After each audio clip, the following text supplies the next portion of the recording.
পরিবারের সঙ্গে, বিশ্বাসী ভাই বোনদের সঙ্গে একত্র হওয়া, এটা সুন্দর বিষয়, সুন্দর সুযোগ। এবং প্রভুর ভালোবাসাতে আজকে আমরা এই সুন্দর সময় পেয়েছি।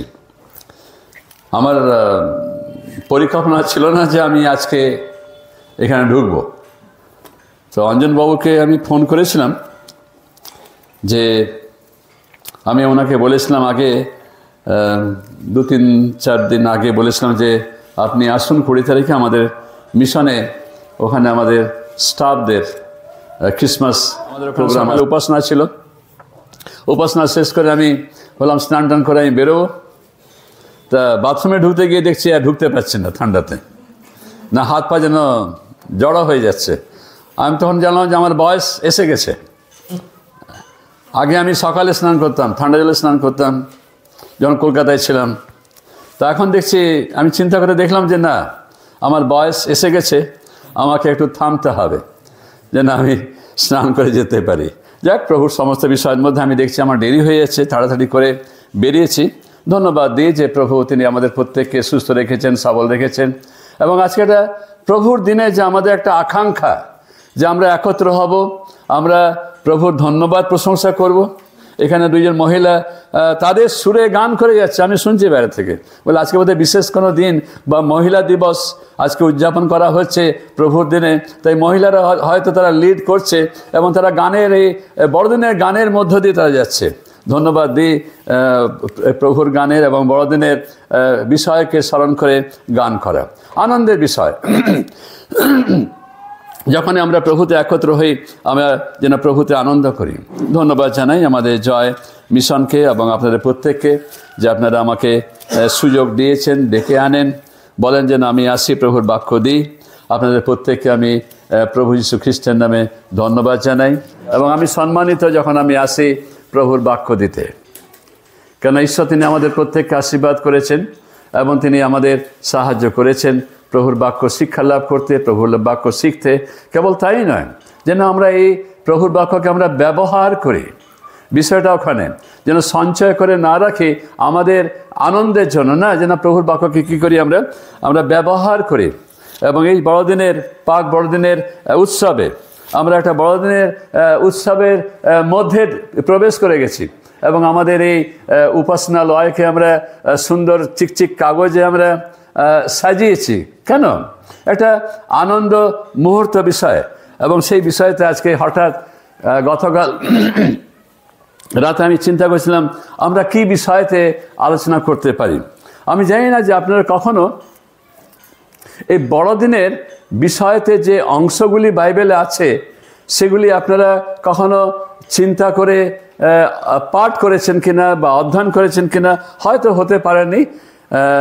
কিছু কিছু হয়তো আপনারা পড়েছেন মথি সুসমাচার থেকে, লুক সুসমাচার থেকে, কিন্তু ভাববাদী গ্রন্থে, জিসায়াতে, মিখাতে বা অন্যান্য জায়গাতে যে সমস্ত অংশগুলি আছে তাকে হয়তো আপনাদের সুযোগ হয়নি বা সে বিষয়েতে কোনো চর্চা হয়নি। ভালো বিষয়।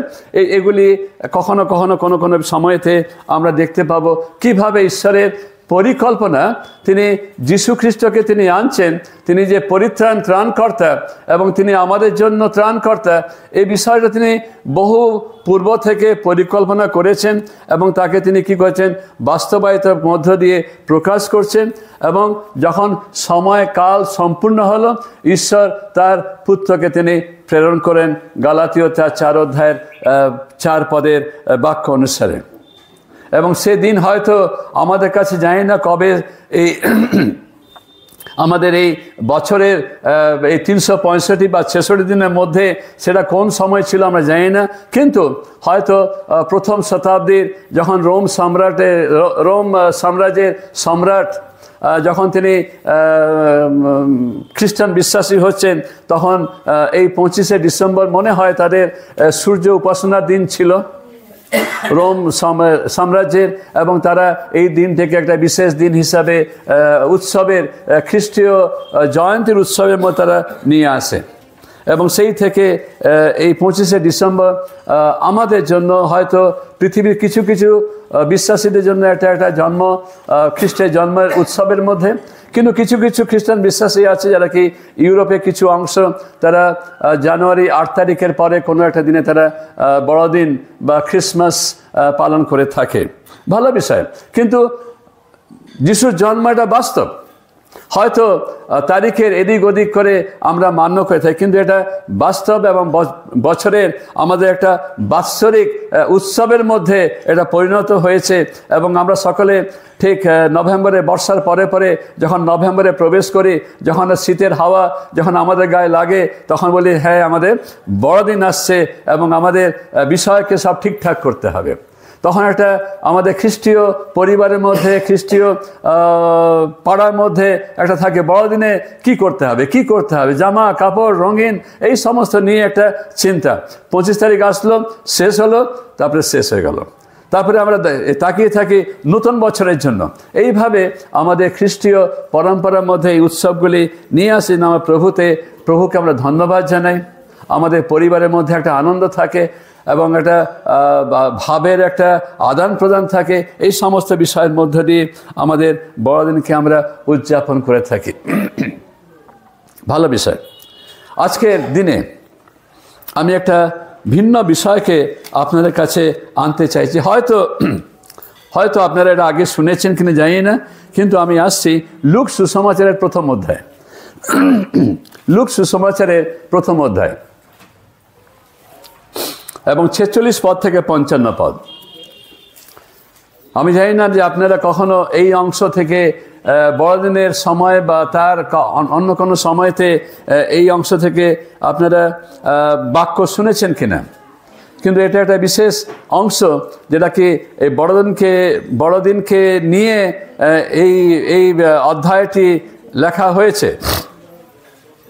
এবং এটা অন্য কোনো সুসমাচারে নেই, মথিতে নেই, মার্কে নেই, যোহনে নেই, কিন্তু এটা লুক সুসমাচারে লেখা হয়েছে।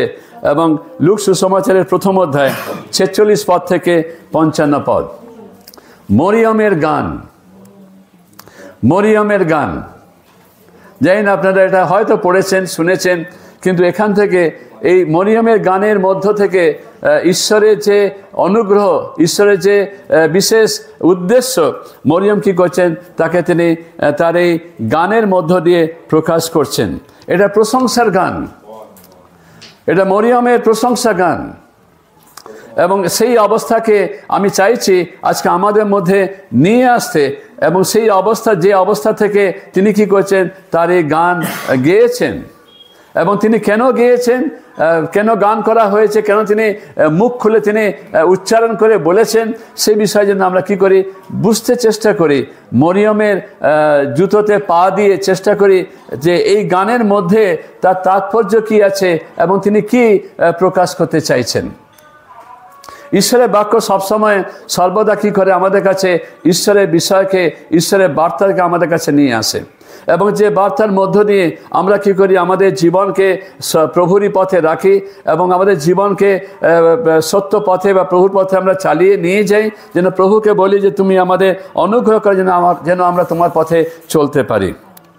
এবং এই বিষয়কে সর্বদা আমাদের মনের মধ্যে রেখে যখন আমরা বাইবেল পাঠ করি বা বাইবেল বাক্য শুনছি, যেন এই বাক্য যেন আমাদের হৃদয়তে কাজ করে, আমাদের জীবনকে পরিবর্তন করে এবং তৎসঙ্গে যেন আমরা উৎসাহিত হই এই বাক্যকে অন্যের কাছে পরিবেশন করতে। যে বাক্যর মধ্যে মাধুর্য আছে, যে বাক্যর মধ্যে ভালোবাসা আছে, যেখানে ঈশ্বরীয় জ্ঞান আছে, বুদ্ধি আছে, আর যেখানে ঈশ্বরের ভালোবাসা এবং আশীর্বাদ আছে। ঈশ্বর তিনি আবার আশীর্বাদ করুন। আমি পড়ছি, আপনার মন দিয়ে শুনুন এবং চেষ্টা করুন বুঝতে যে মরিয়ম তার এই গানের মধ্যে কি বিষয়কে প্রকাশ করছেন। যখন আমি পাঠ করছি আপনারা মন দিয়ে শুনুন এবং দেখুন বাক্যে কি কি শব্দ উনি ব্যবহার করেছেন এবং এই শব্দগুলির তাৎপর্য কী আছে, এটা বাংলা ভাষায় এটা আমরা পাঠ করছি। নিশ্চয়ই এই ভাষাটাকে আপনারা কী করবেন, শব্দগুলিকে চেষ্টা করবেন বুঝতে, এবং এই শব্দের আড়ালে আর কি ভাব লুকিয়ে আছে, এই শব্দকে ভাঙলে আমরা আর কি কি শব্দের অর্থ আমরা পেতে পারি, যার মধ্য দিয়ে আমরা ঈশ্বরের উদ্দেশ্যকে, ঈশ্বরের ইচ্ছাকে আমাদের জীবনের জন্য আমরা পেতে পারি। আসুন আমরা পাঠ করি 46 পদ থেকে প্রথম অধ্যায় লূক সুসমাচারের। আর এইভাবে লেখা আছে মরিয়মের বিষয়েতে। মরিয়ম তিনি লিখছেন, এর পূর্বে কি হয়েছে, দূত তার কাছে এসেছেন, 31 পদে দূত এসেছেন এবং তাকে তিনি একটি মহানন্দের সুসমাচার তাকে জানিয়েছেন যে তার গর্ভে ঈশ্বরের পবিত্র আত্মার পূর্ণ একটি শিশু সন্তান জন্ম হবে এবং পরাৎপরের শক্তি তার উপরে আসবে এবং যে জন্ম হবে তাকে বলা হবে ঈশ্বরের পুত্র। এবং মরিয়ম যদিও একটা দ্বিধার মধ্যে আছেন, কিভাবে বিবাহের পূর্বে একজন কুমারীর গর্ভে শিশু জন্মাবে এবং সমাজ কিভাবে নেবে, এই বিষয়কে তিনি বুঝতে পারছেন, তবুও তিনি বলছেন 38 পদে বলছেন, তখন মরিয়ম কহিলেন, দেখুন আমি প্রভুর দাসী, আপনার বাক্যানুসারে আমার প্রতি ঘটুক। বিষয় চিন্তা করে নিন। আমি চাইছি আমাদের প্রত্যেককে যেন আমরা মরিয়মের যে জুতো আছে সেই জুতোতে পা ঢুকিয়ে আমরা দেখি যে এই যে সংবাদ আসছে এবং মরিয়মের অবস্থা কি প্রকার। কোথায় জুতোতে পা ঢোকানোর অর্থ হচ্ছে কোথায় জুতোতে কাঁটা আছে, কোথায় কাঁটা ফুটছে। সেই অনুভূতি আমি চাইছি আজকে আমাদের প্রত্যেকের জীবনে আসতে। এই বড়দিনকে নিয়ে যে আমাদের উৎসব, এই উৎসবের পেছনে ঈশ্বরের যে পরিকল্পনা এবং মরিয়মের যে আত্মত্যাগ বা স্বীকার করছে যে প্রভুর ইচ্ছা অনুসারে আমার জীবনে ঘটুক, এই প্রকার অবস্থার মধ্যে তখন মরিয়ম কি করছেন, তিনি 46 পদে তখন লেখা আছেন, আর তখন মরিয়ম কহিলেন। মরিয়ম কি করছেন, কহিলেন। আমরা কখন কথা কহি, মুখ বন্ধ করে না মুখ খুলে? আমি এই বিষয়ে আনছি, আমরা আমাদের মুখ খুলতে হবে। আমার প্রিয় ভাই বোনেরা, প্রভুর জন্য আমাদের মুখ খুলতে হবে। মরিয়ম কহিলেন, কোন আপনাকে অবস্থাটা বুঝে নিন, আপনি তার অবস্থা বুঝে নিন, সমাজের মধ্যে তাকে লোকেরা কি বলবে। তিনি কুমারী, তিনি বিবাহ করেননি, কিন্তু তিনি গর্ভস্থ হচ্ছেন। এই প্রকার অবস্থাতে ব্যক্তির বা সেই কুমারীর বা সেই জীবনের কি অবস্থা, এবং সেখানে তিনি বলছেন যে আমার প্রতি ঘটুক প্রভু যা বলেছেন, আমি প্রভুর দাসী। এবং তখন তারপরে তিনি আসছেন, তখন মরিয়ম কহিলেন।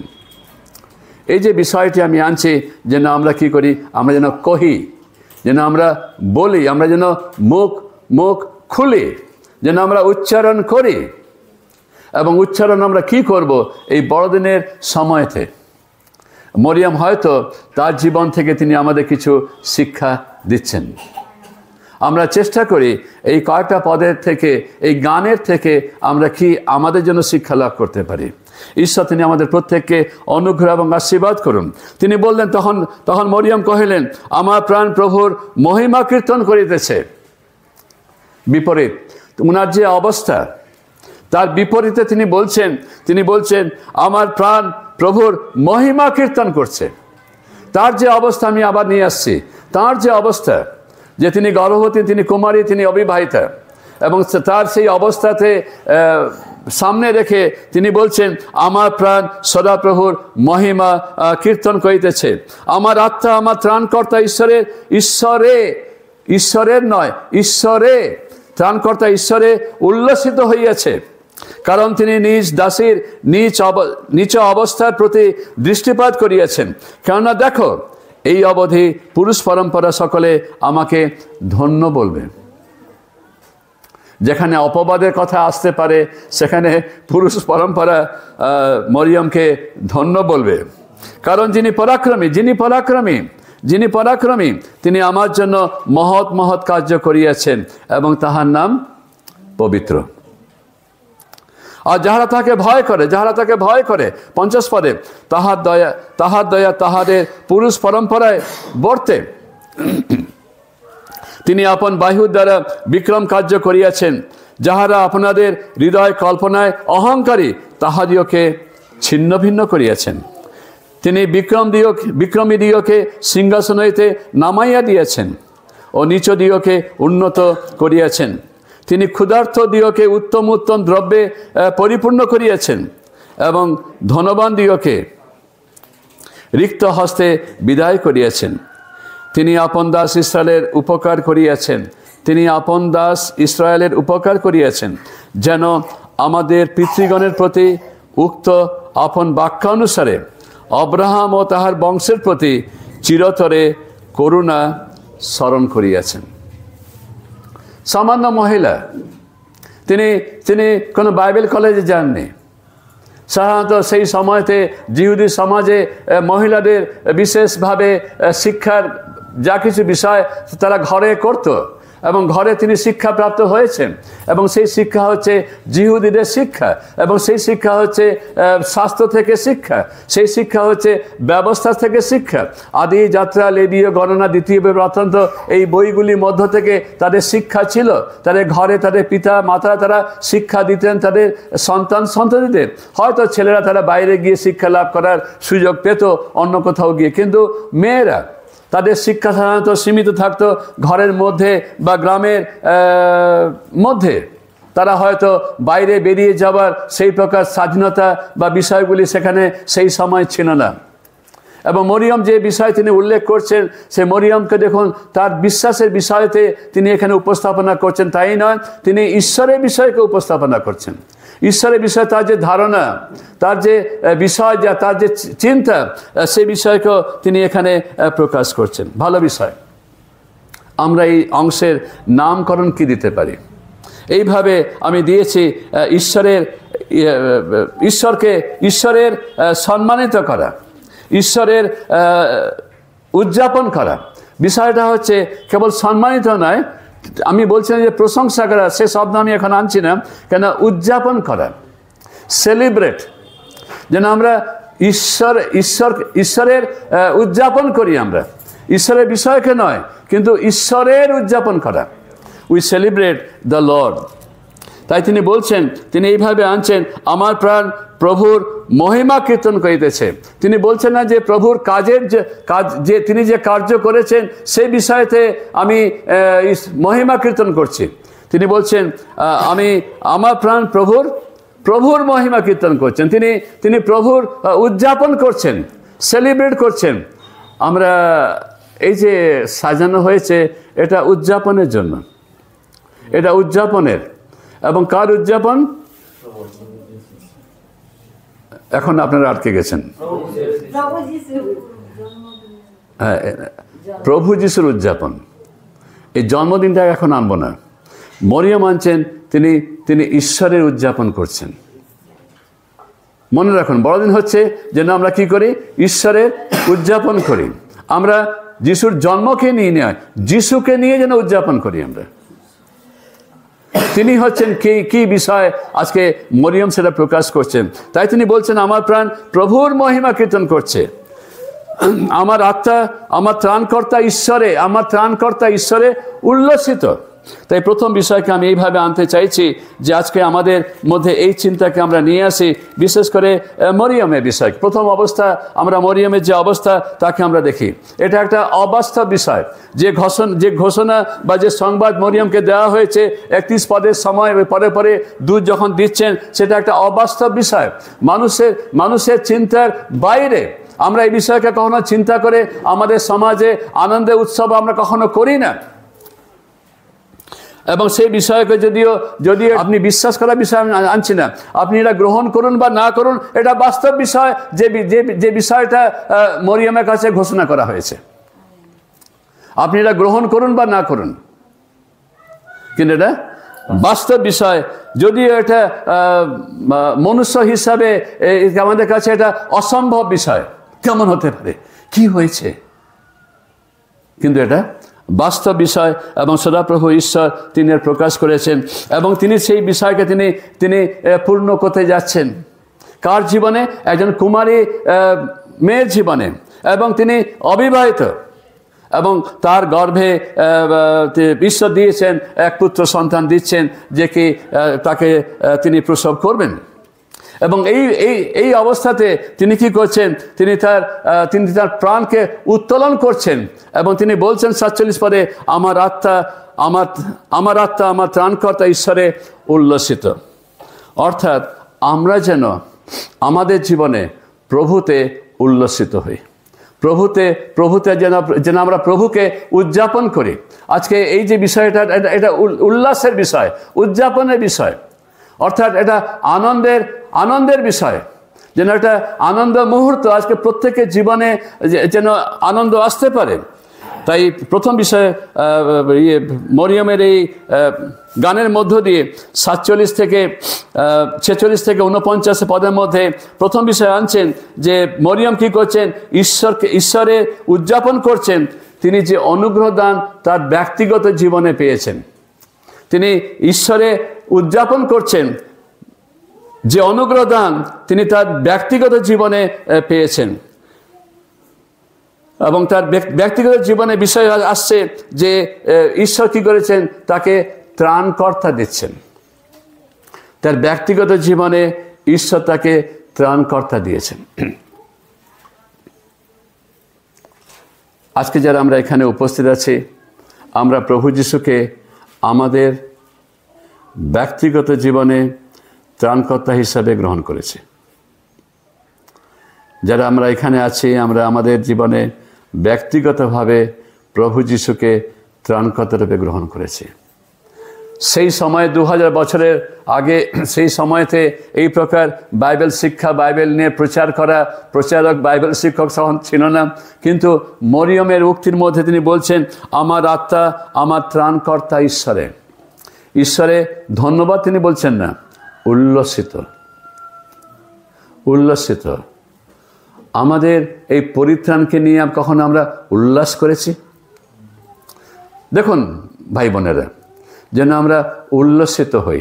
এই পরিত্রাণ যে ঈশ্বর তিনি আমাদের দিয়েছেন, এই পরিত্রাণকে নিয়ে আমরা অপরকে জানাই, উল্লাস করি। উল্লাস কীভাবে করি? আমরা সাজগোজ করি, আমরা খাওয়া দাওয়া করি, বন্ধু বান্ধবকে ডাকি এবং আমরা বলি যে আমি আজকে পরিত্রাণ পেয়েছি। সভা করেছেন? আমি সভা করেছি? আমি করিনি।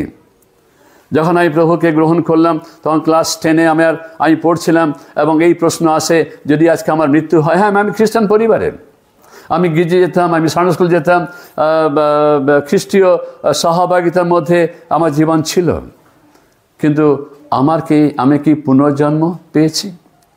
আমার কি পাপ ক্ষমার বিষয়কে প্রভুকে কি আমি আমার পাপ ক্ষমা চেয়েছি বলে, প্রভু আমি সত্যি পাপী, এই পাপের যে বোঝ, এই বোঝ যখন আসছে এবং প্রভুকে ক্ষমা চাওয়া, সেটাই হচ্ছে, এবং প্রভুকে বিশ্বাস করা যে তিনি আমার পাপের ক্ষমা দিয়েছেন, সেই বিশ্বাস হচ্ছে আমার কাছে নূতন জন্ম। এবং আমি কি নূতন জন্ম পেয়েছি? এবং এই প্রশ্নের উত্তরে তখন আমি সত্যি প্রভু যিশুকে আমার জীবনের ত্রাণকর্তা রূপে গ্রহণ করেছি। এবং গ্রহণ করার পরে আমি ঘরে ফিরেছি, আমি উদযাপন করতে পারিনি। লোকেরা বলে পাগল হয়ে গেছে, হ্যাঁ, বলছে যিশুকে পেয়েছে। হ্যাঁ, আমরা যিশুকে পেলাম না, তুমি যিশুকে পেয়ে গেলে। হ্যাঁ, এই সমস্ত বিষয়তে আমরা কি নীরব থাকি, আমরা উদযাপন করতে পারি, আমরা উল্লসিত হতে পারিনি। আপনি হয়েছেন? আপনাদের গ্রামে আপনি যখন প্রভুকে গ্রহণ করলেন, সবাইকে ডেকেছেন কি, বা ডেকে বলেছেন আসুন আসুন বসুন, আজকে উল্লাস করে আমি প্রভু যিশুতে নূতন জন্ম পেয়েছি, তাকে আমি ত্রাণকর্তা রূপে গ্রহণ করেছি?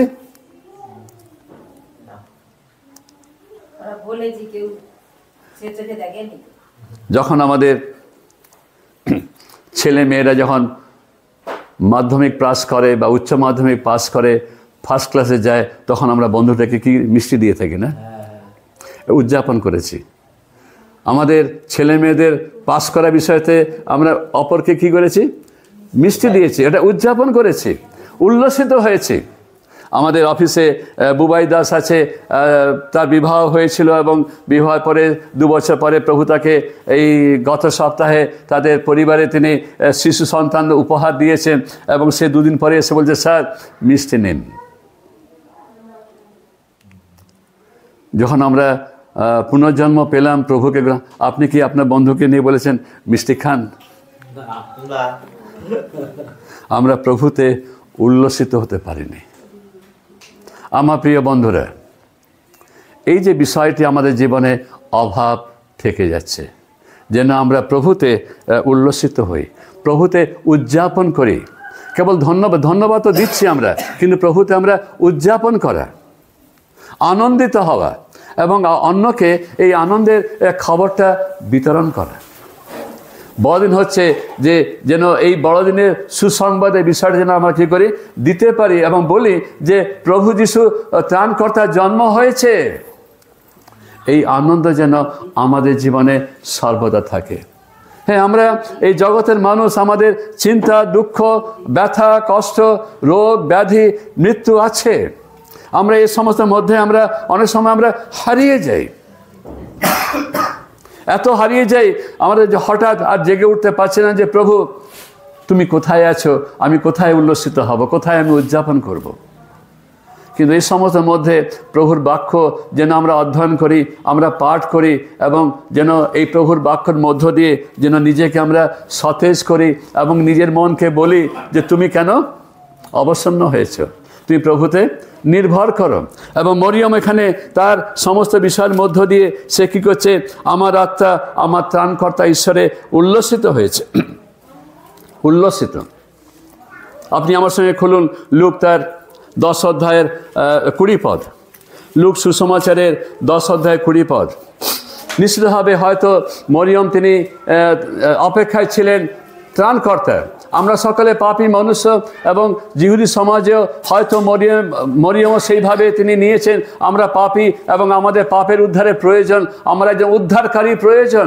আই নিড এ রিডিমার, আমার একজন উদ্ধারকর্তার প্রয়োজন আছে। এবং সেই উদ্ধারকর্তা যখন সংবাদ তিনি পাচ্ছেন এবং তিনি কি করছেন, উল্লসিত হচ্ছেন সদা তার ত্রাণকর্তাতে। এবং খুলুন, আপনি পড়ুন লুক সুসমাচারে 10 অধ্যায়ের 20 পদে। কি পাঠ করবেন? জোরে পাঠ করবেন। তোমাদের তথাপি আত্মারা যে তোমাদের বশীভূত হয় ইহাতে আনন্দ করিও না। থামি।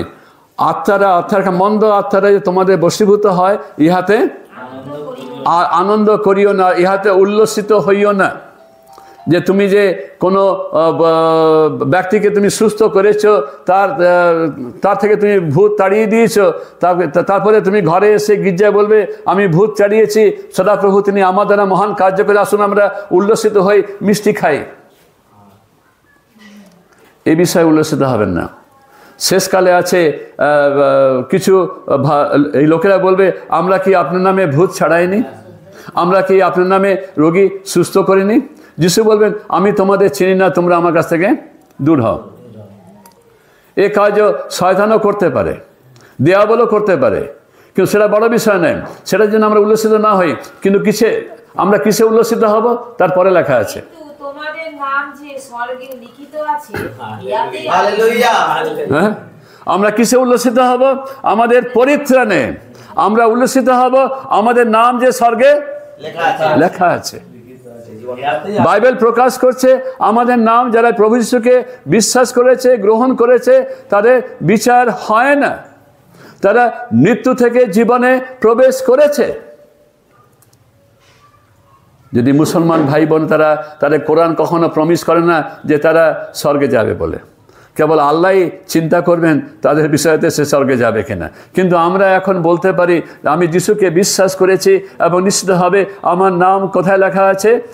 স্বর্গে লেখা আছে। অর্থাৎ আমি পরিত্রাণ পেয়েছি, তাই আমি কি হচ্ছে, উল্লসিত হয়েছে, আমি উদযাপন করব। উল্লসিত অর্থ হচ্ছে উদযাপন করা, আনন্দিত হওয়া এবং অপরকে আপনার আনন্দের খবরটা বিলিয়ে দেওয়া। হয়তো আমি ভাষা পাচ্ছি না, আমার অনেক সময় ভাষা ভিন্ন হয়ে যাচ্ছে, কিন্তু মনে রাখবেন এই যে বিষয়ের মধ্যে না আমরা কী করি, আমরা অপরকে উল্লসিত করি এবং তারাও যেন উদযাপন করে এবং প্রভুর বিষয়কে তারা জানতে পারে। ইব্রিয় তার 13 অধ্যায়ের 15 পদ, ইব্রিয় তার 15 অধ্যায়ের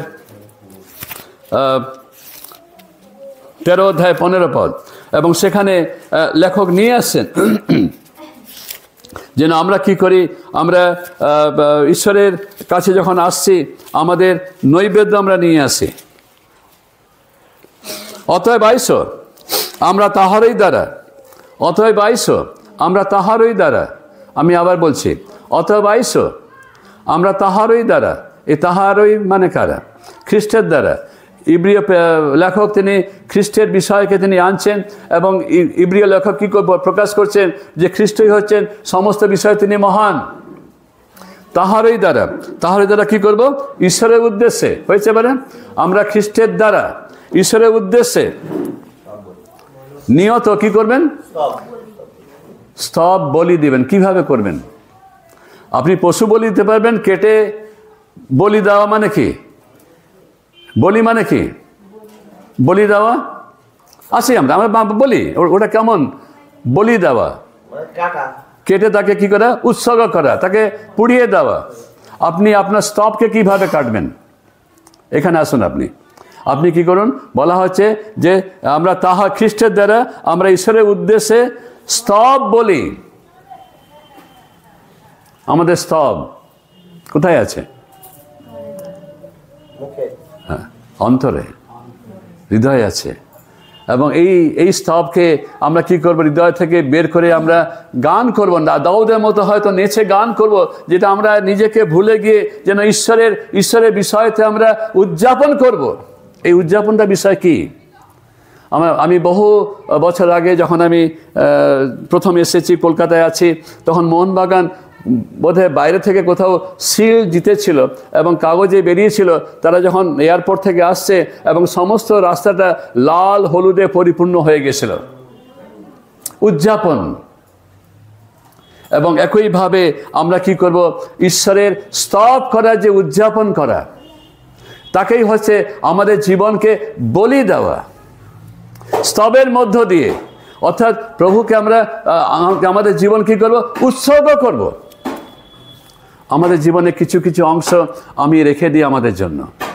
প্রভু এই বিষয়টা নয়, তুমি এই বিষয়টা নাও, ঠিক আছে আমি এটা ব্যবহার করবো, কিন্তু এই বিষয় তুমি ছবে না, এখানে এটা আমার। উপস্থিত প্রায় বন্ধুরা, যে বলি দেওয়া হচ্ছে সম্পূর্ণভাবে তাকে জ্বালিয়ে দেওয়া, এবং তার ধূম বা তার ধোঁয়া ঈশ্বর তিনি ঘ্রাণ করবেন। আমরা অনেক সময় হয় আমি প্রচারক হতে পারি, আমি বাইবেল শিক্ষক হতে পারি, আমি আচার্য সমীর সিং হতে পারি, কিন্তু সাবধান থাকি, আমি কি আমার সমস্ত বিষয় কি প্রভুর উদ্দেশ্যে এবং প্রভুর গৌরবকে প্রকাশ করতে কি আমি উৎসর্গ করেছি কি না কিছু বিষয় আমি রেখে দিয়েছি। আমরা অনেক সময় কিছু কিছু বিষয়কে এটা আমাদের, এটা প্রভুকে এটা দিচ্ছি না, অন্য সময় সব দিয়ে দিই। আমরা অনেক সময় এই প্রকার বিষয়ের মধ্যে আসি। তাই তিনি বলছেন যে নিয়ত মানে আজকে আমরা নিশ্চয়ই সর্বসময় যে না প্রভুকে আমরা স্মরণ করি। যখন আমরা কাজে যাচ্ছি, যখন আমি কাজ করছি, যখন আমি ঘরে রান্না করছি, ছেলে মেয়েদের দেখাশোনা করছি, ঘর সংসার গুছাচ্ছি, এর মধ্যেও যেন আমি কি করি? আমি ঈশ্বরের উদ্দেশ্যে নিয়ত স্তব বলি করি, প্রভুকে ধন্যবাদ দিই, প্রভুতে আমি নিজের জীবনকে আমি সম্পর্কের মধ্যে রাখি। এখানে প্রার্থনা নয়, এখানে যাচনা নয় যে প্রভু তুমি এই অভাব পূর্ণ করো, তুমি আমাকে সুস্থ করো, এখানে সেই বিষয় আসছে না। যেন আমি কি করি? প্রভুর কাছে নিয়ত যেন আমি ধন্যবাদের বলি যেন আমি উৎসর্গ করি। আমার প্রিয় ভাই বোনরা, আমাদের খ্রিস্টান জীবনে এবং জগতের মধ্যে আমাদের এই মনুষ্য জীবনে আমরা কি করি? খালি যাচনা করি, প্রভু এটা দাও, ওটা দাও, এটা দাও, এটা থাকলে ভালো হবে। কিন্তু প্রভুকে আমরা কি দিচ্ছি?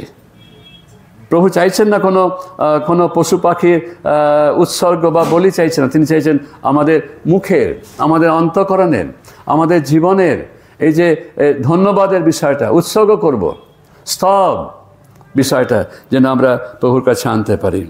যেন তার নামকে যেন আমরা সর্বদা স্বীকার করি যে সদাপ্রভু ঈশ্বর তিনি তিনি তিনি মহান, এবং তাকেই আমরা কি করতে পারি, তার কাছে আমাদের সমস্ত বিষয়তে আমরা আনন্দিত হব এবং উদযাপন করব। ভালো বিষয়। তাই মরিয়ম কী করছেন, তার নিজস্ব জীবনের যে অনুগ্রহ পেয়েছেন, তার অনুগ্রহের মধ্যে এই বিষয়টি যে তিনি ত্রাণকর্তা পেয়েছেন, এবং এই ত্রাণকর্তাকে নিয়ে তিনি কী করছেন, উল্লসিত। আপনি যেন আপনার ত্রাণকর্তাতে আপনি উল্লসিত হন। যদি হননি, নিশ্চয়ই আপনার পরিবারগতভাবে উল্লসিত হন, আনন্দ করুন, ঘর সাজান, লোকদের ডেকে খাওয়ান। আমরা হেসে দিই না, অবাস্তব হয়ে যায়। লোকে কি বলবে, যিশুকে পেয়েছে বলে খাওয়াচ্ছে। কোথায় পেয়েছে দেখছি না তো, যেমন ছিল অমনি আছে, যেমন বদমাস ছিল অমনি বদমাস আছে। যিশুকে কোথায় পেয়েছে? এই যে বিষয়গুলি আমরা জাগতিকভাবে প্রশ্ন রাখি, কিন্তু বাস্তব বিষয় হচ্ছে মরিয়ম তিনি কী করছেন, তিনি উল্লসিত হচ্ছেন। তিনি বলছেন আমার ত্রাণকর্তা ঈশ্বরে। ব্যক্তিগত জীবনে, এখানে এটা বলা হচ্ছে না সামাজিক হিসাবে, ব্যক্তিগত জীবনে, আপনার নিজস্ব জীবনে প্রভু করুন যেন আমরা প্রভুতে উল্লসিত হই। 48 পদে, কারণ তিনি নিজ দাসীর নিজ অবস্থার প্রতি দৃষ্টিপাত করিয়াছেন। সদাপ্রভু ঈশ্বর তিনি আমাদের প্রতি দৃষ্টিপাত করেছেন। তিনি আমাদের দেখেছেন।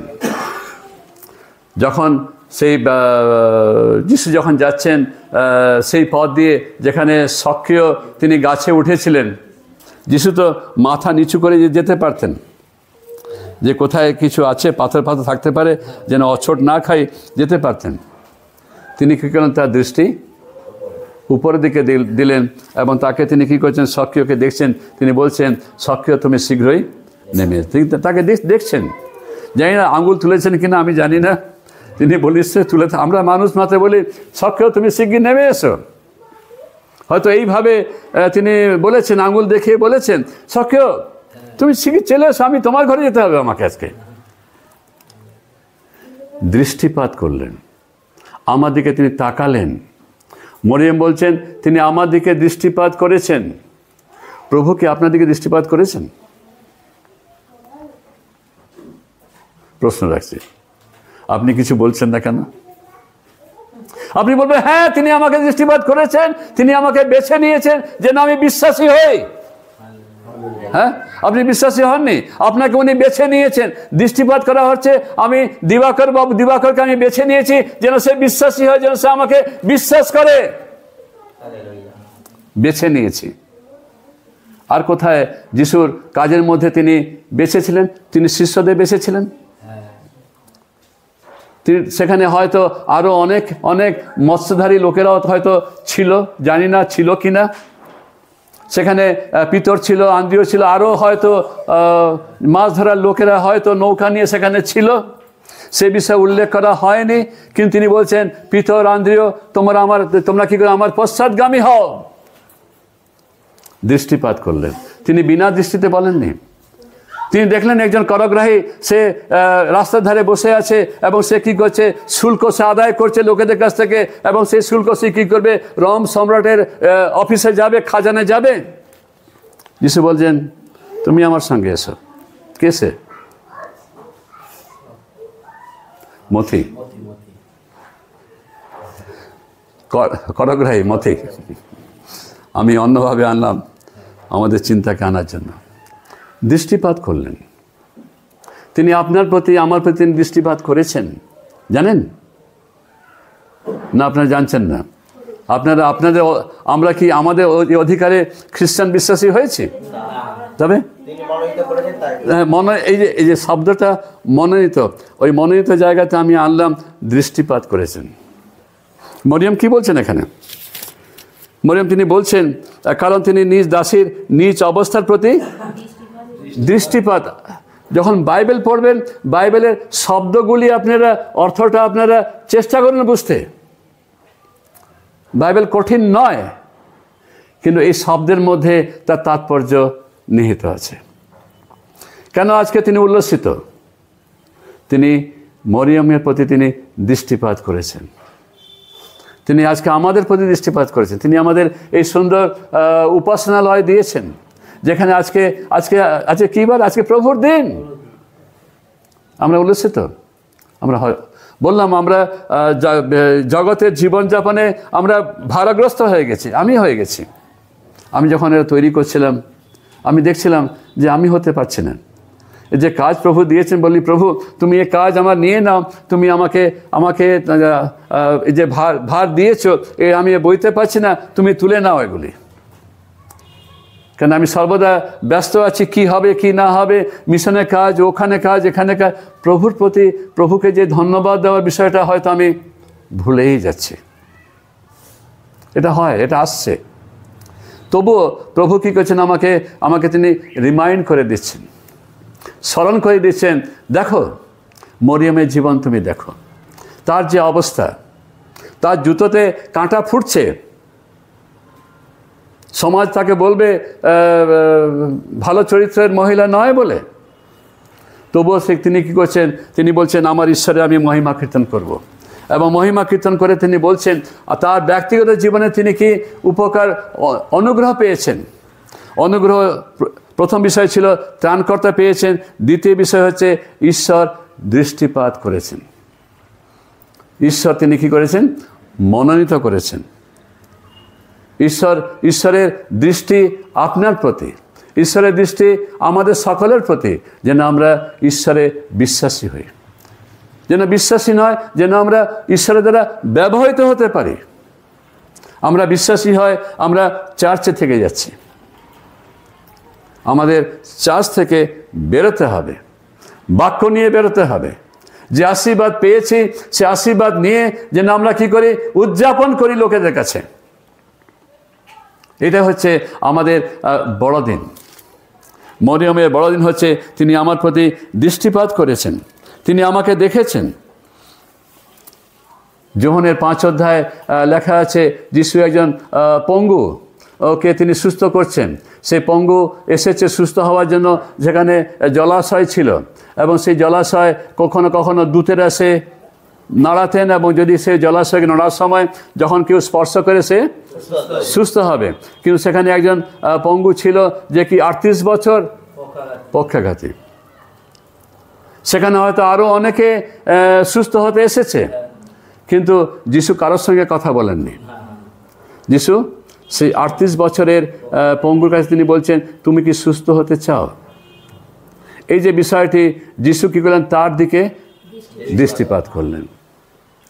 যিশু আমার প্রতি তিনি দৃষ্টিপাত করেছেন যেন আমি তাকে চিনি এবং বিশ্বাস করি। আমার প্রিয় ভাই বোনরা, যিশু আমাদের দিকে তাকিয়েছেন, তিনি দৃষ্টিপাত, তিনি আমাদের বেছে নিয়েছেন। আমি কখনো শব্দ ব্যবহার করছি, তিনি মনোনীত করেছেন, তিনি বেছে নিলেন। আমরা যে মহান, আমরা যে দেখতে ভালো, আমাদের সামর্থ্য আছে, সব ফিটফাট আছে, এই বিষয়তে নয়। আমরা যে বেশি দান দিচ্ছি, আমরা প্রভুর জন্য মোটর বাইকে অনেক জায়গায় ঘুরে বেড়াচ্ছি, এই বিষয়তে নয়। ঈশ্বর তার অনুগ্রহে তিনি আমাদের কী করেছেন? আমাদের প্রতি দৃষ্টিপাত করেছেন, তিনি আমাদের বেছে নিয়েছেন, তিনি আমাদের কি করেছেন? কনসিডার করেছেন, যেন আমরা তার কার্য করি, তাকে যেন আমরা কি করি? বিশ্বাস করি। আমরা কে ছিলাম? আমরা কে ছিলাম? ইফিসীয় 2 অধ্যায় পড়ুন, আমরা কি ছিলাম এবং আমরা কে ছিলাম। ইফিসীয় 2 অধ্যায় 1 পদ থেকে পড়ুন, 1 থেকে 3 পদ পড়ুন। পড়ি আমরা জোরে। আমাদের অবস্থা কি ছিল? প্রভু যিশুকে বিশ্বাস করার পূর্বে আমাদের অবস্থা কি ছিল? দেখুন, পড়ুন, জোরে পড়ুন। ইফিসীয় 2 অধ্যায় 1 পদ থেকে পড়ুন। হ্যাঁ, তোমরা এগুলি যেন আমরা আনি। তোমরা কারা? আমরা। হ্যাঁ, কার অপরাধে? আমাদের নিজের অপরাধে আমরা কি ছিলাম? পাপে মৃত ছিলাম। যদিও শরীরে আমাদের জীবন ছিল, কিন্তু আমরা ঈশ্বর থেকে, ঈশ্বরের দৃষ্টিতে আমরা মৃত ছিলাম। We were dead. আমরা মৃত ছিলাম। মৃতের অবস্থা কি? মৃত্যু। তার কোনো জীবন নেই, তার কোনো সম্পর্ক নেই সেখানে। পাপে আমরা মৃত ছিলাম। এই এই এই এই যে অবস্থা এখানে পৌল কি করছেন, তিনি এখানে প্রকাশ করছেন, ব্যাখ্যা করছেন। ঠিক আছে, পড়ি কিভাবে ছিলাম, পড়ি আমরা 2 পদে। তিনি তোমাদিগকেও জীবিত করিলেন, সেই সকলেতে তোমরা পূর্বে চলিতে এই জগতের যুগ অনুসারে, আকাশের কর্তৃত্বাধিপতির অনুসারে, যে আত্মা এখন অবাধ্যতা, আত্মার অবাধ্যতা, আমাদের জীবনে অবাধ্যতা, বিদ্রোহ ভাব ছিল। হ্যাঁ, পড়ি আমরা।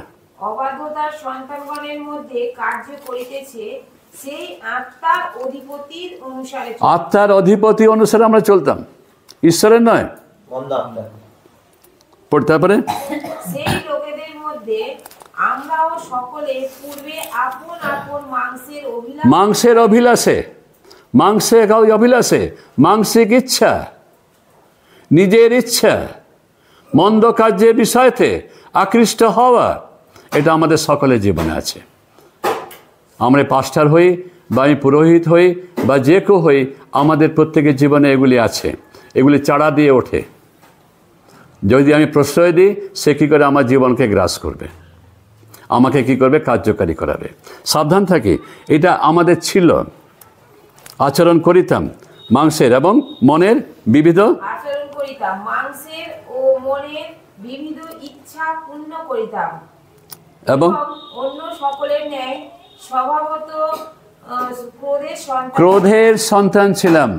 উইবার ঈশ্বরের বিচারাধীন ছিলাম, ঈশ্বরের ক্রোধের সন্তান ছিল। ঈশ্বরের ক্রোধ মানে কি? তা আমাদের জীবন ভালো জীবন না খারাপ জীবন? ক্রোধের, আমরা মরব, ক্রোধের সন্তান। হ্যাঁ, বাস ওখানে থামি আমরা। কিন্তু ঈশ্বর, আমাদের যে অবস্থা ছিল, আমরা ক্রোধের সন্তান ছিলাম। কিন্তু গতবার এটা এনেছিলাম না আমি কোথাও, এখানে আনিনি বোধ, না আমি এখানে আনিনি, আমি বোধ অন্য কোথাও প্রচার করলাম। কিন্তু ঈশ্বর কী করলেন, আমাদের জীবনটাকে, আমাদের জীবনের ইতিহাসকে তিনি বদলে দিলেন। কিন্তু ঈশ্বর, লেখা আছে, দয়াধনে ধনবান বলিয়া আপনার যে মহাপ্রেমে আমাদিওকে প্রেম করলেন, তৎপ্রযুক্ত আমাদিওকে, এমনকি অপরাধের মৃত আমাদিওকে খ্রিস্টের সহিত জীবিত করলেন। কিন্তু ঈশ্বর আমাদের কী করলেন? জীবিত করলেন। এই যে কিন্তু ঈশ্বর আমাদের ইতিহাস তিনি বদলে দিলেন, আমাদের জীবন তিনি বদলে দিলেন। এবং মরিয়মের জীবনে ঠিক একইভাবে তিনি নিয়ে আসছেন। তিনি মরিয়মকে তিনি বেছে নিলেন, যেহেতু তার জীবনকে তিনি বদলাতে চেয়েছিলেন। এবং ঈশ্বর কী করলেন? তার জীবনকে তিনি বদলালেন সেখানে। কিন্তু ঈশ্বর বদলালেন। 8 এবং 9 পদে কী লেখা আছে, পড়ুন।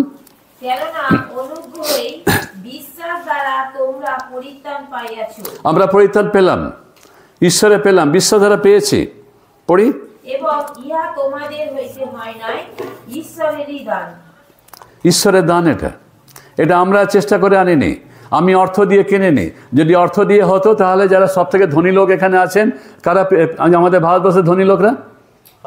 আম্বানি, হ্যাঁ, টাটা ধনী লোক। টাটা বাবু তিনি গরিবদের মতো থাকতেন, ঠিক আছে, রতনবাবু টাটা, ঠিক আছে, কিন্তু আম্বানি এরা সব ধনী লোক। এরা তো টাকা দিয়ে ওদের পরিত্রাণ কিনতে পারত। কিন্তু ঈশ্বর তিনি কি করছেন? তার দয়াতে, এটা ঈশ্বরের দানে আমরা কি পেয়েছি? আমরা পরিত্রাণ পেয়েছি। 9 পদে, তাহা কর্মের ফল নয়, যেন কেউ শ্লাঘা না করে। কর্মের ফল নয়, এটা ঈশ্বরের দান। এবং এই জন্য মরিয়ম বলছেন, তিনি নিজ দাসীর নিচ অবস্থার প্রতি দৃষ্টিপাত করিয়াছেন। তিনি আমাদের এই অবস্থার প্রতি দৃষ্টিপাত করেছেন, তিনি আমাদের প্রতি অনুগ্রহ করেছেন, তিনি আমাদের বেছে নিয়েছেন যেন আমরা ঈশ্বরের লোক হতে পারি, ঈশ্বরের প্রজা হতে পারি, ঈশ্বরের অনুগ্রহে। পৌল তিনি কি বলছেন আমরা দেখি, 1 করন্থীয় তার 15 অধ্যায়, 1 করন্থীয় 15 অধ্যায় 10 পদে, 1 করন্থীয় 15 অধ্যায়ের 10 পদে পৌল তিনি একইভাবে তিনি বলছেন ঈশ্বরের অনুগ্রহের বিষয়তে। পাঠ করি, শুনি মন দিয়ে আমরা। 1 করন্থীয় 15:10। কিন্তু আমি আবার দেখি এখানে কিন্তু। আপনারা সবসময় মনে রাখবেন, যখনই আপনি কিন্তুর কাছে আসবেন, অর্থাৎ কিন্তুর উপরে কিছু লেখা হয়েছে, তাকে জানতে চেষ্টা করবেন। কিন্তু কি হচ্ছে, আগে যেটা লেখা ছিল তারপরে এটা খণ্ডন করে একটা নতুন বিষয় কিছু আসছে। কিন্তু হ্যাঁ, পড়ি। কিন্তু আমি যাহা আছি ঈশ্বরের অনুগ্রহেই আছি। আমি যাহা আছি এখন, আমি যে ঈশ্বরের বাক্য প্রচারে আছি, এই জন্য আমি কিসে আছি? ঈশ্বরের অনুগ্রহে আছি। আমি আগে আমি এই বাক্য প্রচারে ছিলাম না, আমি তাড়নাকারী ছিলাম, আমি মণ্ডলীকে তাড়না করছিলাম, খ্রিস্টান বিশ্বাসীদের আমি বন্দি করে এনে কারাগারে নিক্ষেপ করছিলাম, তাদের আমি বিরুদ্ধে ছিলাম, মণ্ডলীর বিরুদ্ধে ছিলাম, খ্রিস্টের বিরুদ্ধে আমি ছিলাম। কিন্তু ঈশ্বর কি করেছেন? তার করুণাতে তিনি আমাদের পরিবর্তন করলেন। মরিয়ম কি বলছেন? তিনি আমার প্রতি দৃষ্টিপাত করলেন। প্রিয় ভাই বোনেরা, যেন আমরা ঈশ্বরের এই দৃষ্টিপাতকে দেখি আমাদের জীবনে, আমাদের যাওয়া আসা, আমাদের চলা, আমাদের সংসার, আমাদের খাওয়া দাওয়া বিষয়তে যেন আমরা কী করি? প্রভুতে উল্লসিত হই, যেহেতু তিনি আমার প্রতি দয়া করেছেন, তার অনুগ্রহ তিনি আমার জীবনে দিয়েছেন।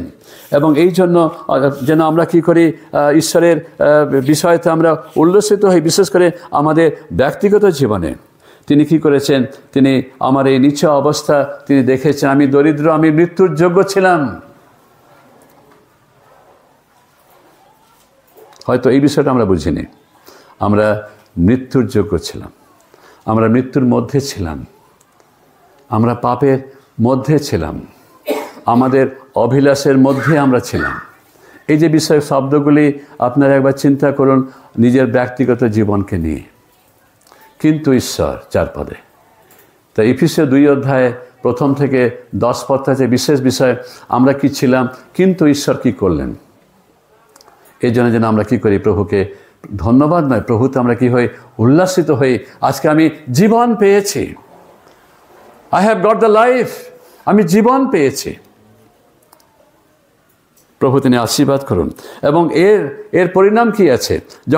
যখন তিনি আমাদের অবস্থা দেখেছেন, তিনি আমাদের মনোনীত করলেন, তিনি আমাদের প্রতি দৃষ্টিপাত করলেন, সেখানে কি আছে দেখি আমরা 48-এর 2য় অংশ এবং 49। কেননা দেখো, এই অবধি কোন অবধি?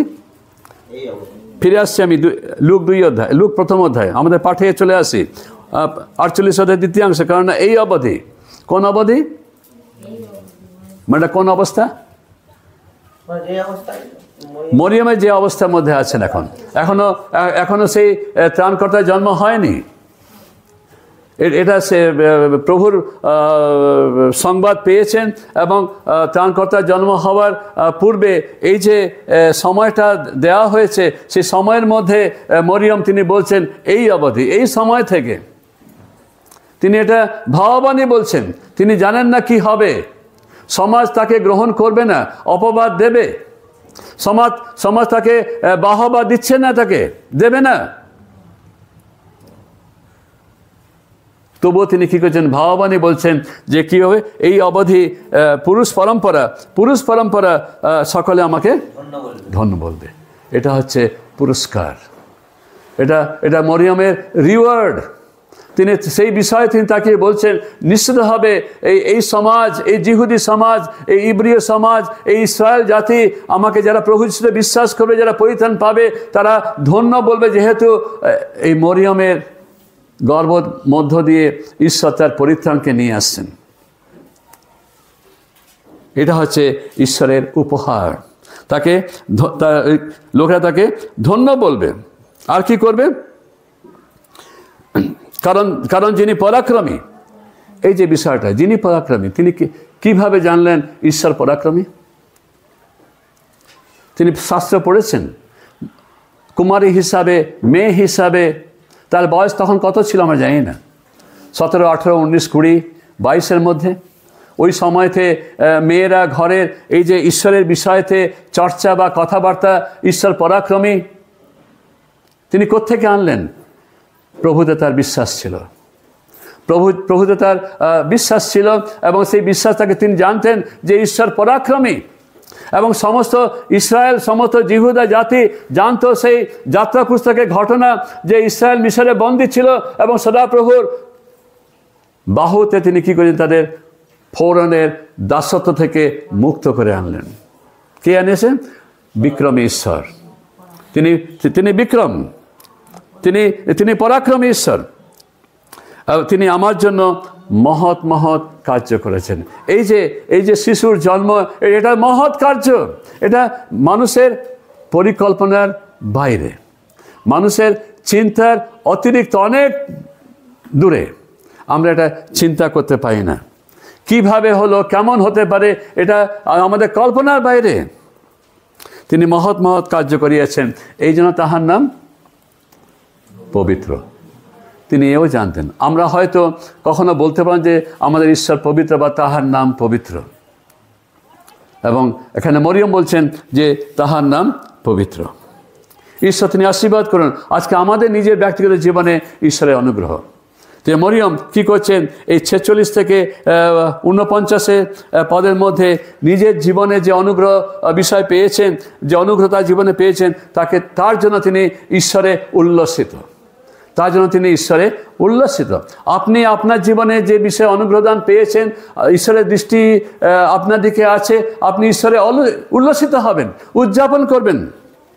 দ্বিতীয় বিষয় 50 থেকে 53 পদে মরিয়ম কি করছেন, তিনি উল্লসিত হচ্ছেন কোন বিষয়তে, যে চিরস্থায়ী দয়া যে ঈশ্বর দিয়েছেন মনুষ্য জাতির জন্য। চিরস্থায়ী দয়া, চিরস্থায়ী মানে কি, অনন্তকালের জন্য, বা যে বিষয়টি ঈশ্বর যে পরিত্রাণ আনছেন, সেই পরিত্রাণ অল্প দিনের জন্য নয়, সমস্ত দিনের জন্য সেই পরিত্রাণ মানুষের জীবনে থাকবে। ঈশ্বরের দ্বিতীয় বা খ্রিস্টের দ্বিতীয় আগমন পর্যন্ত চিরস্থায়ী দয়া, অনুগ্রহ আমরা পৃথিবীতে যতদিন বেঁচে থাকবো সেটা পাবো। তাই 50 পদে যাহারা তাকে ভয় করে তাহার দয়া তাহাদের, এ মানে কি, শেষ নেই, সেখানে শেষ দিচ্ছেন না। প্রভু দয়া করে যাবেন আমাদের প্রতি। এই যে দয়াটি তিনি নিয়েছেন, চিরস্থায়ী দয়া। তাই মরিয়ম তিনি কি করছেন, ঈশ্বরে তিনি উল্লসিত হচ্ছেন, ঈশ্বরকে তিনি উদযাপিত করছেন, ঈশ্বরে তিনি উদযাপিত হচ্ছেন। হয়তো বাংলা ভাষার আমার একটু অসুবিধা হয়ে যাচ্ছে। তিনি ঈশ্বরে তিনি উদযাপিত হচ্ছেন। She is celebrating god. ঈশ্বরে তিনি উদ্যাপিত হচ্ছেন কোন বিষয়তে, এই চিরস্থায়ী দয়া কেবল তার জীবনে নয়, সমগ্র মানব জীবনে, সমগ্র মানব জীবনে। তারা যিশুকে গ্রহণ করুক না করুক, তাদের কাছেও সেই দয়া আছে যেন তারা গ্রহণ করতে পারে। এই দয়া সকলের জন্য, ফর এভরিওয়ান, সকলের জন্য, যেন তারা কি করে হাত বাড়িয়ে তাকে গ্রহণ করে। অনেক সময় আমাদের হাতে আমাদের নিজস্ব কাজ নিয়ে আমরা ব্যস্ত আছি, আমাদের হাত খোলা খালি নেই, আমাদের ধর্মকর্ম নিয়ে আমরা ব্যস্ত আছি, হাত পরিপূর্ণ আছে, আমরা ঈশ্বরের দান আমরা নিতে পারছি না। কিন্তু মরিয়ম তিনি কী করছেন, তিনি সেলিব্রেট করছেন, তিনি উদযাপন করছেন ঈশ্বরকে, এবং তিনি বলছেন যে ঈশ্বরের যে দয়া তিনি দিয়েছেন মানব জাতির জন্য, এবং এটা হচ্ছে চিরস্থায়ী দয়া। কিন্তু একটা কন্ডিশন আছে, একটা শর্ত আছে। কিসে শর্ত? যারা তাকে ভয় করে। ধন্যবাদ। লেখা আছে প্রথম পদে যে আর যাহারা তাহাকে ভয় করে, মানে কি, তাহাকে সম্মান করে, তাহাকে ভালোবাসে, তাহার বিধিপথে চলতে চেষ্টা করে, সংকীর্ণ দ্বার দিয়ে প্রবেশ করেছে, তাহার বিধান তারা চেষ্টা করছে মান্য করতে। আমরা মনুষ্য, আমাদের পদস্খলন হচ্ছে, তবু আমরা চেষ্টা করছি যে প্রভু আমি তোমার পথে চলতে পারি, তুমি আমাকে সাহায্য করো। এই যে বিষয়টি যে আমার হচ্ছে না, আমার দিয়ে হবে না, আমার হচ্ছে না, আমার দিয়ে হবে না, সেখানে আমি কি করলাম, হাল ছেড়ে দিলাম না, যেন আমি দৌড়াই, আমি যেন চলি, প্রভুর কাজ করতে চেষ্টা করি, প্রার্থনা করি, যাচনা করি, আশীর্বাদ দিই। যারা প্রভুকে ভয় করে, এই ভয়ের মধ্যে অনেক কিছু বিষয় ভাষা লুকিয়ে আছে। ভয় নয় যে আমি যদি পালন না করি তিনি আমাকে শাস্তি দেবেন তাই আমি করছি না, সে ভয় নয়। আমি প্রভুকে ভালোবাসি, তিনি আমার ত্রাণকর্তা, তিনি আমার সৃষ্টিকর্তা, তিনি আমার বাবা, আমি তাকে জড়িয়ে ধরতে চাই। আমার মেয়ে হস্টেলে আছে ব্যাঙ্গালোরে, মাঝে মাঝে আমি লিখি, বেটা তোকে আমি অনেক মিস করছি। আমি আছি, উলবেরিয়া আছে, ব্যাঙ্গালোরে আছে। আমি জানি না ও পাপাকে মিস করে কিনা, জানি না। ওর বন্ধু বান্ধব থাকলে ও ব্যস্ত থাকলে ঠিক আছে,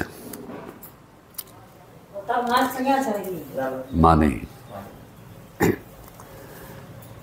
আমি বলি, বেটা তোকে আমি মিস করছি। তো বেটা অনেক সময় মনে হয় তোকে জড়িয়ে ধরে একটা থাপ্পড় দিতে গালে। এই যে বিষয়টা, মানে যদি আমরা আমাদের নিজস্ব ছেলে মেয়েদের এই যে ভালোবাসার বিষয়টা, আবেগটা এটা ভালোবাসার আবেগ প্রকাশ করা, এবং ঠিক সেইভাবে যারা প্রভুকে ভয় করে, বিষয় হচ্ছে প্রভুকে জড়িয়ে ধরা। প্রভু তুমি হচ্ছে আমার প্রভু, তুমি আমার ত্রাণকর্তা, তোমাকে আমি ভালোবাসি।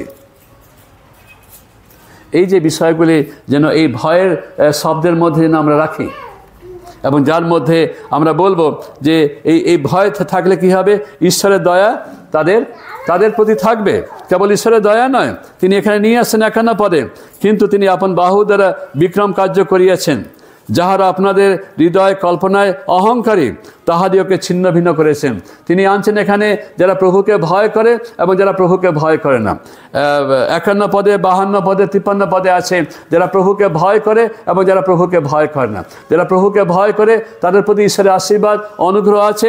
যারা ভয় করে না তাদের প্রতি কী হয়, তারা হচ্ছে কি, তারা অহংকারী। তারা তিনি ঈশ্বর কী করবেন, ছিন্ন ভিন্ন করবেন। এবং যারা কি ঈশ্বরকে ভয় করে না, তারা তাদের শক্তিতে নির্ভর করেন। তারা সিংহাসনে বসে আছে এবং ঈশ্বর কি তাদের সিংহাসন থেকে নামিয়ে দেবেন। এবং যারা নম্র, ঈশ্বর কি তাদের উন্নত করবেন। এবং যারা ধনবান তাদের তিনি রিক্ত হস্তে পাঠিয়ে দেবেন, কিন্তু যারা ক্ষুধিত তাদের তিনি পরিতৃপ্ত করবেন। ঈশ্বর কী করবেন, যারা ক্ষুধিত তাদের তিনি পরিতৃপ্ত করবেন। আমাদের জীবনে এই যে বিষয় হচ্ছে আমরা যেন নম্রভাবে প্রভুকে ভয় করা। অর্থ হচ্ছে নিজেকে প্রভুর সামনে নম্র করা, এবং এই নম্রভাবে আমরা কি করতে পারি, ঈশ্বরের সম্মুখে আসি। আমরা পড়ি মথি তার 18 অধ্যায় 3 পদ। মথি 18 অধ্যায়ের 3 পদ।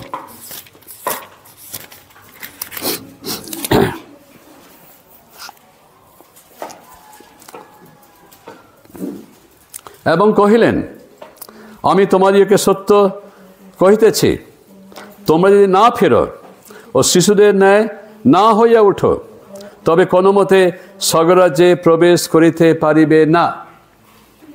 এর অর্থ হচ্ছে শিশুদের ন্যায় নম্র হওয়া, আমাদের গাম্ভীর্য, আমাদের অহংকার, আমাদের বিক্রমের যে শক্তির উপরে নির্ভর করা, আমাদের পদ মর্যাদার উপরে নির্ভর করা। পুলকবাবুর সঙ্গে কে বিরুদ্ধে যাবে? পদ মর্যাদা আছে। আর যেন আমরা সেই বিষয়তে নির্ভর না করি, যেন আমরা ঈশ্বরে নির্ভর করি, নিজেকে আমরা কি করি, নম্র করি। আমরা সকলে সমান, এবং বাইবেল প্রকাশ করে সকলেই না অল্প কয়েকজন পাপ করেছে। হ্যাঁ, সে পাস্টার হোক, সে সমীর সিং হোক, সে বাইবেল টিচার হোক, সে পাদ্রী হোক, সকলেই আমরা পাপী। কিন্তু আমরা পাপের মুক্তি কি আছে আমাদের? কেননা প্রভু যীশু খ্রিস্টেতে আমাদের অনন্ত জীবন আছে, যখনই আমরা যিশুকে বিশ্বাস করছি। এই যে বিষয়টি যে আমাদের জীবন দরকার আছে নম্রতা, যেন নম্র হতে পারি প্রভুতে, এবং যেন নম্র হতে পারি ঈশ্বরের সম্মুখে। তাই এই যে বিষয়টি যে মরিয়ম নিয়ে আসছেন, যে ঈশ্বর কী করেছেন, চাইছেন তার চিরস্থায়ী দয়া দেখাতে একটা শর্তে যেন আমার প্রভুর সম্মুখে আমরা নম্র হই। এবং তিনি বলছেন, একটা বিষয় আনছেন এখানে, যে তিনি কী করবেন, আমাদের উত্তম দ্রব্যে, উত্তম বিষয়তে তিনি আমাদের পরিপূর্ণ করবেন। আমাদের নম্রতাতে আমরা ঈশ্বরের দ্বারা পরিপূর্ণ হব। তিনি আমাদের খাদ্য বস্ত্র যা কিছু বিষয় আছে তিনি কি করবেন, আমাদের দেবেন এবং আমরা প্রভুতে পরিপূর্ণ হব। আমাদের প্রয়োজন খাদ্য, তিনি খাদ্য দেবেন। আমাদের প্রয়োজন আত্মিক জীবন, তিনি আমাদের আত্মিক জীবন দেবেন এবং যার মধ্য দিয়ে আমরা ঈশ্বরের গৌরবকে প্রকাশ করতে পারি। এবং তৃতীয় বিষয় আসছি আমি আমাদের এই লুক প্রথম অধ্যায়ের 54 এবং 55 পদে। 54 এবং 55 পদে লেখা আছে, তিনি আপন দাস ইসরায়েলের উপকার করিয়াছেন। অর্থাৎ মরিয়ম যে উদযাপন করছেন, তিনি যে প্রভুকে উদযাপন করছেন, যেহেতু ঈশ্বর তার কার্য প্রকাশ করেছেন, তিনি কার্য করছেন। কিসের কার্য? আমাদের পরিত্রাণের কার্য তিনি করছেন। আমি প্রভু আমার হয়তো বাংলা আসছে না, কিন্তু হচ্ছে I am celebrating Christ because the work that he is performing. আমি প্রভুতে উদযাপিত হচ্ছি, উল্লসিত হচ্ছি যে প্রভু তিনি তার কাজ করছেন, তিনি পরিত্রাণের কাজ করছেন, তিনি পরিত্রাণ তিনি পূর্ণ করছেন। এখানে 54 এবং 55 পদে এই বিষয়কে তিনি নিয়ে আসছেন। তিনি কি কাজ করেছেন? তিনি আমাদের পরিত্রাণ দিয়েছেন। প্রথম বিষয় হচ্ছে তিনি পরিত্রাণের প্রকাশ করছেন। দ্বিতীয় তিমথিও তার প্রথম অধ্যায় খুলি আমরা। দ্বিতীয় তিমথির প্রথম অধ্যায়ের 12 পদ। এই কারণ এত দুঃখ ভোগ করিতেছি, তথাপি লজ্জিত হই না, কেননা যাহাকে বিশ্বাস করিয়াছি তাহাকে জানি এবং দৃঢ়রূপে প্রত্যয় করিয়াছি যে আমি তাহার কাছে যাহা গচ্ছিত রাখিয়াছি তিনি সেই দিনের জন্য তাহা রক্ষা করিতে সমর্থ। অর্থাৎ আমি যে আমার প্রাণকে প্রভুকে দিয়েছি এবং প্রভুর বিচারের সময়তে সেই দিনের জন্য তিনি আমার প্রাণকে কি করছেন? রক্ষা করছেন। অর্থাৎ সেই দিনে আমি রক্ষাপ্রাপ্ত হব। তিনি আমাদের পরিত্রাণ দিয়েছেন, তিনি পরিত্রাণের কার্য তিনি শুরু করেছেন, তিনি এটা সম্পূর্ণ করবেন। পৌল বলছেন যে আমি লজ্জিত নই, কেন যাহাকে বিশ্বাস করি তাহাকে জানি এবং দৃঢ়রূপে প্রত্যয় করিতেছি যে আমি তাহার কাছে যাহা গচ্ছিত রাখিয়াছি তিনি সেই দিনের জন্য, শেষ দিনের জন্য, বিচারের দিনের জন্য তাহা রক্ষা করিতে সমর্থ। মরিয়ম বলছেন যে ঈশ্বর কি করেছেন? তার প্রতিজ্ঞা তিনি প্রকাশ করেছেন। তার যে প্রতিজ্ঞা যে তিনি মনুষ্য জাতিকে তিনি কি করবেন? পরিত্রাণ দেবেন, আশীর্বাদ করবেন। কার মধ্য দিয়ে? অব্রাহামের মধ্য দিয়ে। তার এই প্রতিজ্ঞা ঈশ্বর কি করছেন? পূর্ণ করছেন। এই 54 এবং 55 পদে ঈশ্বর কি করছেন? আমি কেন ঈশ্বরে উল্লসিত হব? আমি কেন ঈশ্বরে উদযাপিত হব? যেহেতু তিনি তার প্রতিজ্ঞা পূর্ণ করছেন। কি প্রতিজ্ঞা? পরিত্রাণের প্রতিজ্ঞা। কেবল তাই নয়, আমরা খুলি ফিলিপিও তার 4 অধ্যায় 19 পদে। তার প্রতিজ্ঞা কি? পরিত্রাণের প্রতিজ্ঞা। এবং সেই সঙ্গে আমরা খুলি ফিলিপিও 4 অধ্যায় 19 পদে এবং সেখানে পৌল তিনি প্রকাশ করছেন ঈশ্বরীয় বিষয়তে 19 পদে, আর আমার ঈশ্বর গৌরবে খ্রিস্ট যিশুতে স্থিত আপন ধন অনুসারে তোমাদের সমস্ত অপ্রয়োজনীয় না প্রয়োজনীয় আছে? মানে যেগুলো আমাদের দরকার। কোথায় দরকার? স্বর্গে দরকার না পৃথিবী দরকার আছে? হ্যাঁ, স্বর্গে আমাদের দরকার পড়বে কিছু? দিদি ভাই, স্বর্গে যিশু ছাড়া আর কিছু বিষয় আমাদের দরকার পড়বে না। হ্যাঁ হ্যাঁ, স্বর্গে যিশু ছাড়া আর কিছু বিষয় আমাদের দরকার পড়বে না। কিন্তু দরকার পড়ছে কোথায়? হ্যাঁ, আমি ঘর থেকে বেরোবো আর গরম শীত লাগবে, কি নেব? দরকার পড়ছে, এটা ঘাঁটি ওটা ঘাঁটি, এটা হয় না ওটা হয় না। ওই আস্তে আস্তে ব্যস্ত হচ্ছে কি দরকার আছে, কি নিয়ে যাব। যে কানে ঠান্ডা লাগে মাফলার আনতে হবে, গায়ে যদি শীত লাগে আমাকে সোয়েটার আনতে হবে। তাই পৌল বলছেন, কি বলছেন? সমস্ত প্রয়োজনীয় যে বিষয়গুলি ফিলিপিও 4:19 তোমাদের সমস্ত প্রয়োজনীয় উপকার পূর্ণরূপে সাধন করিবেন। তিনি যোগাবেন আমাদের। আমাদের খাদ্য বস্ত্র যা দরকার আছে তিনি যোগাবেন। হয়তো আমাদের মনের মতো নাও হতে পারে, আমাদের মনের মতো নাও হতে পারে, মনের মতো রং, মনের মতো সাইজ, মনের মতো জিনিস নাও হতে পারে, কিন্তু তিনি আমাদের যোগাবেন। অনেক সময় তিনি দিয়ে থাকেন মনের মতো, এটা নয় যে তিনি দেন না। তিনি দিয়ে তিনি আমাদের কি করেন? আশ্চর্য করে দেন মনের মতো। তা আমাদের তিনি কি দেবেন? পরিত্রাণ দেবেন। তিনি আমাদের কি করবেন? আমাদের খাদ্য অবস্থা তিনি যোগাবেন। তিনি আমাদের খাদ্য অবস্থা, তিনি আমাদের জ্ঞান বুদ্ধি দেবেন লেখাপড়ার জন্য, স্কুলে কলেজে, আমাদের পরিবার, ছেলে মেয়েদের বিবাহ, তাদের সংসার। প্রার্থনায় থাকি, বিশ্বাস করি, এবং এই বিশ্বাসে তার যে প্রতিজ্ঞা তিনি আমাদের জন্য রাখবেন, এবং তিনি আমাদের এটা পূর্ণ করতে সামর্থ্য আছেন। এবং সেই সঙ্গে তিনি কাকে স্মরণ করেছেন? তিনি স্মরণ করেছেন আব্রাহামকে, তার দাসকে এবং ইসরায়েলকে। দেখুন এখানে লেখা আছে 54 পদে এবং 55 পদে, তিনি আপন দাস ইসরায়েলের উপকার করিয়াছেন। কি উপকার? পরিত্রাণ দিয়েছেন। এবং যেন আমাদের পিতৃগণের প্রতি উক্ত আপনার বাক্যানুসারে, আপনার যে বাক্য প্রতিজ্ঞা তিনি দিয়েছিলেন আব্রাহাম এবং তার বংশের প্রতি, চিরতরে করুণা স্মরণ করেন। আব্রাহামের প্রতি যে প্রতিজ্ঞা ছিল যে তুমি তোমার দ্বারা আমি আশীর্বাদ করব, যারা তোমাকে আশীর্বাদ করবে তাদের আমি আশীর্বাদ করব, যারা তোমাকে অভিশাপ দেবে আমি তাদের অভিশাপ দেব। আদি পুস্তকের 12 অধ্যায় 1 থেকে 3 পদে এই আশীর্বাদটা তিনি পূর্ণ করছেন আব্রাহামের নামের জন্য। আব্রাহামের হেতু ইসরায়েল কোলে এবং দাউদের বংশের মধ্যে এই ত্রাণকর্তার জন্ম, এই ত্রাণকর্তার জন্ম। ঈশ্বর তার প্রতিজ্ঞা পূর্ণ করছেন। প্রতিজ্ঞা পরিত্রাণ, এবং প্রতিজ্ঞা আব্রাহামের প্রতি যে প্রতিজ্ঞা ছিল। এবং আব্রাহামের বিষয়ে তিনি এখানে মরিয়ম কি করেছেন? উল্লেখ করেছেন। অর্থাৎ তিনি শাস্ত্রের সম্বন্ধে তিনি অজ্ঞ ছিলেন না,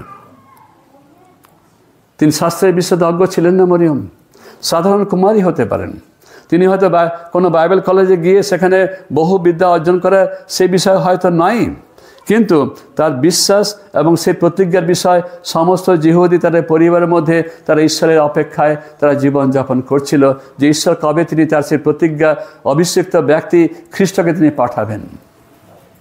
এবং এখন তিনি মরিয়ম বলছেন যে আব্রাহাম এবং তার বংশের প্রতি চিরতরে তার করুণা স্মরণ করেছেন। কার মধ্য দিয়ে? মরিয়মের মধ্য দিয়ে। তাই আসি আজকে আমরা ঈশ্বরে উদযাপিত করি, ঈশ্বরে উদযাপিত হই, আমরা ঈশ্বরে আমরা উল্লসিত হই। কেবল ধন্যবাদ নয়, উল্লাস করি, আনন্দ করি এবং উদযাপন করি এই বড়দিনকে, খ্রিস্টের আগমনকে, খ্রিস্টকে নিয়ে, খ্রিস্টের আগমনকে তো জন্মকে নিয়ে ব্যস্ত থাকলে হবে না, খ্রিস্টকে নিয়ে যেন আমরা প্রভুতে উদযাপিত হই। এবং এর মধ্য দিয়ে কি শিক্ষা আজকে আমাদের মধ্যে আসছে? শিক্ষা হচ্ছে যেন আমরা কি করি? প্রভুতে আমরা বিশ্বাস করি, প্রভুতে আমরা বিশ্বাস করি এবং প্রভুতে আমরা ভরসা রাখি আমাদের জীবনের জন্য, আমাদের পরিত্রাণের জন্য এবং আমাদের জীবনের সমস্ত বিষয়ের জন্য। আমরা কি করি? প্রভুতে আমরা নির্ভর করি এবং বিশ্বাস করি। তিনি হচ্ছেন আমাদের ত্রাণকর্তা। এবং আসি আমরা মরিয়মের মতো আমরা এই বড়দিনকে উদযাপন করি খ্রিস্টতে, খ্রিস্টকে উদযাপন করি। আমরা যখনই আমরা খ্রিস্টকে উদযাপন করছি তার মধ্যে তিনি আসছেন আমাদের ত্রাণকর্তা, তিনি জন্ম নিচ্ছেন, যেন সেখানে শেষ না হয়। তিনি বিচারকর্তা, লেখা আছে এখানে, তিনি বিচার করেছেন দুষ্টদের, বিক্রমীদের, অহংকারীদের বিচার আছে। এই বিষয়ে যেন আমরা ভুলে না যাই।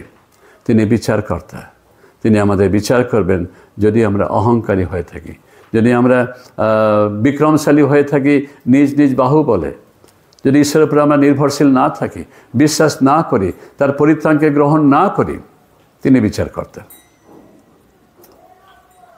তো মরিয়মের এই প্রশংসার গান আজকে আমাদের কাছে ঈশ্বরের গৌরবকে প্রকাশ করে এবং ঈশ্বরের বাস্তবতা, তিনি বাস্তব, হি ইজ রিয়েল। এবং মরিয়ম বলছেন তাহার নাম পবিত্র, তার নাম পবিত্র, যেন ভুলে না যাই। মরিয়মের লেখার মধ্যে এই যে ঈশ্বর তত্ত্ব, ঈশ্বরের যে গুণাবলী তিনি রেখে যাচ্ছেন, যেন আমরা একে ধ্যান করি এবং প্রভু ধন্যবাদ করি যে এই বড়দিন আসুক, যেন আমরা উদযাপন করি, উল্লসিত হই কোথায়? খ্রিস্টেতে, তার মধ্যে যে যাহা তাকে ভয় করে, এটা ভুলে না যাই, যাহা তাকে ভয় করে। আমরা কি তাকে ভয় করছি? আমাদের ভয় কী প্রকার? প্রভু তিনি আমাদের আশীর্বাদ করুন, তিনি আমাদের সাহায্য করুন, তিনি আমাদের শিক্ষা দিন। প্রভু তিনি আমাদের নম্র করুন এবং আমাদের জীবনকে তিনি কি করুন? ব্যবহার করুন। প্রার্থনা করি। আমাদের স্বর্গবাসী পিতা, তোমার ধন্যবাদ করি তোমার এই বাক্যের জন্য। ধন্যবাদ করি প্রভু মরিয়মের এই প্রশংসা গানের জন্য। ধন্যবাদ করি যে লেখক ডাক্তার লুক তিনি এই বিষয়টাকে লিপিবদ্ধ করেছেন এবং আজকে আমরা যখন পাঠ করি এর মধ্যে এত বিষয় আজকে লুকিয়ে আছে ঈশ্বরের বিষয়তে, ঈশ্বরের শিক্ষার বিষয়তে হয়তো আমরা জানতে পারতাম না। প্রভু ধন্যবাদ করি ডাক্তার লুক, যিনি কি এটা জিজ্ঞেস করে খবর নিয়ে তিনি এই মরিয়মের এই গীতকে তিনি এখানে লিখেছেন, লিপিবদ্ধ করেছেন। আর যখন আমরা পাঠ করি আমাদের অন্তঃকরণ প্রভু তোমাতে উল্লসিত করে। মরিয়ম তিনি আমাদের শেখাচ্ছেন যেন আমরা উল্লাস করি প্রভুতে, প্রভুকে যেন আমরা উদযাপন করি। প্রভু তুমি আমাদের সাহায্য করো। আমাদের সীমিত ভাব, সীমিত শক্তি, সীমিত চিন্তার মধ্য দিয়ে যেন আমরা তোমার যেন আমরা প্রভুতে উল্লসিত হই, প্রভুকে আমরা উদযাপন করি। প্রভু তুমি সাহায্য করো। আমাদের ব্যর্থতা, আমাদের অপরাধ, আমাদের পাপ তুমি ক্ষমা করো প্রভু যীশু খ্রিস্টতে এবং সাহায্য করো প্রভু আমাদের প্রত্যেককে, প্রত্যেক পরিবার যারা আমরা এখানে আছি, ছোট বড় সবাইকে তুমি অনুগ্রহ দিও, সাহায্য করো প্রভু, যেন আমাদের এই বছরের 2024-এর যে বড়দিনের আয়োজন, বড়দিনের বিষয় আছে প্রভু, তার মধ্যে যেন প্রভু যীশু খ্রিস্ট উচ্চীকৃত হন এবং যেন আমরা প্রভুতে আমরা বিশ্বাস করি এবং ভরসা থাকে। অনুগ্রহ দিয়ে প্রভু এই প্রার্থনা প্রিয় যীশু তোমার নামে চাই, আমেন। আমেন। অনেক ধন্যবাদ। প্রভু আশীর্বাদ করুন।